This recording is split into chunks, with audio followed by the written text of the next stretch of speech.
The Bellend Comment of the Week award.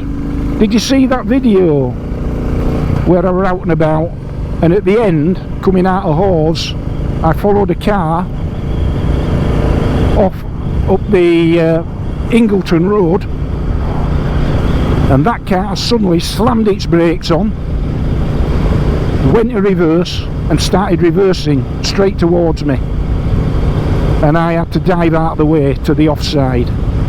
A clear case, minimum, driving without due care and attention. Now, if I hadn't avoided what had happened there, if I hadn't gone out of my way to avoid that vehicle, it would have hit me, knocked me off, and possibly reversed over me. That was the trajectory. It's not always clear on GoPro footage, but believe me, well, you don't have to ask me, you can ask Andy, because he were right behind me and he saw exactly what happened. So you don't always get a full picture from GoPro, but it was still plain as your nose to most people that were a completely reckless act, without any regard whatsoever for who might have been behind that car. Now, if I hadn't got out of the way and he'd reversed into me, knocked me over, and I'd have been seriously injured, or worse, God forbid, for example, could have knocked me into the line of oncoming traffic. There's any number of scenarios, and had that happened, the driver of that car would have been looking down the barrel of a prison sentence, of a custodial sentence. So if you don't believe me, go have a look at the Road Traffic Act and go have a look at sections 1, 2 and 3, and you will see that that is a distinct possibility. Notwithstanding that, somebody comes into the comments and says, don't you think you were partly responsible because you were following a car uphill on a bend, and you should appreciate the driver might not be able to see you in his mirrors, and then something about overtaking to the other side of the road without being able to see. Honestly, so let's just pick this apart. You're driving along perfectly lawfully, at a perfectly safe distance behind the vehicle in front. The vehicle in front, on a perfectly clear road, for absolutely no reason, slams on its brakes, immediately puts that vehicle into reverse and starts reversing towards you on your bike.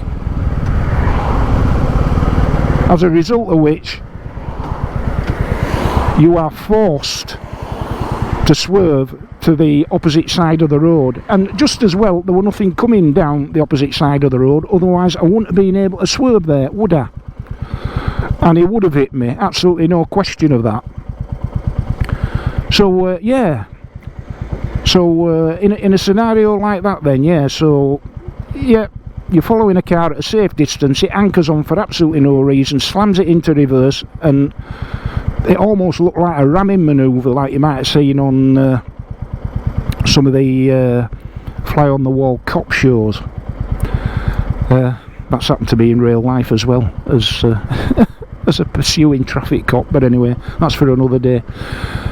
Yeah, so that's partly my fault, is it? Oh right, well perhaps you'd like to explain how it's partly my fault, or how in the same circumstances it might conceivably be somebody else's fault doing the same thing. What absolute total nonsense.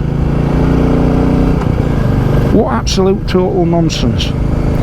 First off, I suspect that the reason he slammed on his brakes was he'd taken a wrong turning. Tourist maybe, something like that, taken a wrong turning. Sat nav had checking a 7, whatever. Second point about mirrors, he never checked his mirrors. Near side, offside or rear view mirror. Didn't check them at all. Otherwise he would have seen me, because I'm on a motorcycle with a headlight and I'm right behind you.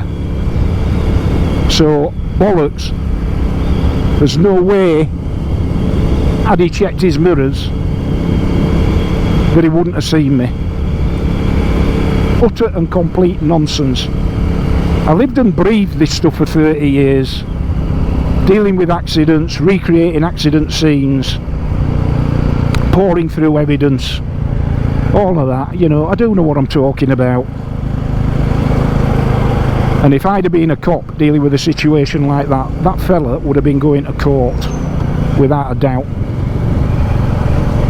And if he had any sense, he'd put his hand up and plead guilty to at least driving without due care and attention. So yeah, but partly my fault. Partly my fault for what? Being on, having the temerity to be on a motorcycle behind somebody driving a car uphill and on a bend. What are you talking about? So that award is undisputable. That is Bellend of the Week award. Aye. Hey. Oh Lord, can you believe it? Right, so if you're ever in that neck of the woods around the beautiful village of Hawes, and you happen to be following a car, then make sure you're about a mile behind it, just in case. Just in case it's been driven by a knob. Alright, just a bit of fun. Anyway, so if you do like what I do, please click a like, please click subscribe, and until the next time, and in the meantime, ride safe, be kind, and I'll see you.